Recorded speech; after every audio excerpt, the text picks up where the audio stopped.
ये क्रीड़ा और युव सेवा विभाग इतिमध्य सबु ब्लॉक रे पाखापाखि 15 कोटी टंका प्रत्येक ब्लॉक रे खर्च करिकी ब्लॉक स्तरीय स्पोर्ट्स कॉम्प्लेक्स निर्माण करने को जाऊँगी।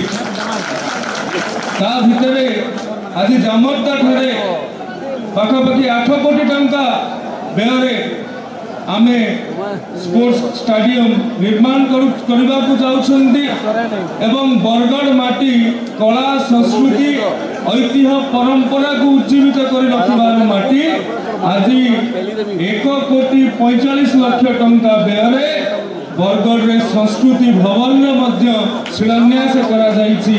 केवल सेतिकी नुहे भटलीर कामगा हायर सेकेंडरी हाई स्कूल ठारू आरंभ करी लरंभा कॉलेज पर्यंत आंचलिक किसान कॉलेज भेडेल ठारू आरंभ करी अताविला कॉलेज पर्यंत पार्वतीगिरी महिला महाविद्यालय कथा कहतु कि विंध्यवासिनी डिग्री कॉलेज पाइकमाल कथा कहतु घेस कॉलेज कथा कहतु कि सोहेला कॉलेज कथा कहतु कि पंचायत समिति कॉलेज गाईसिलट कथा कहतु यार सर्वांगीन विकास 12 कोटी टंका अधिक टंका अर्थर शिलान्यास आज करा जाइछि। निश्चित भाव में शिक्षा क्षेत्र में बरगढ़ आगु जीव उच्च शिक्षा क्षेत्र में बरगढ़ आगु जीव एथिरे कोनोसी संदेह नहीं।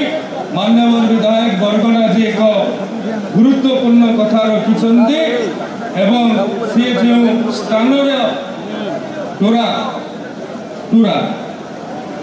जो स्पोर्ट्स कॉम्प्लेक्स कथा कहते जिला स्तरीय स्पोर्ट्स कॉम्प्लेक्स कथा मुझे मान सम्मुखें कहवाक चाहूँगी। जदिओ गत सरकार ताहाकु केवल घोषणा सीमित कर रखिदेला ये सरकार ताहाकु पूरा करेंगे। बहुत बहुत धन्यवाद। भारत माता की जय।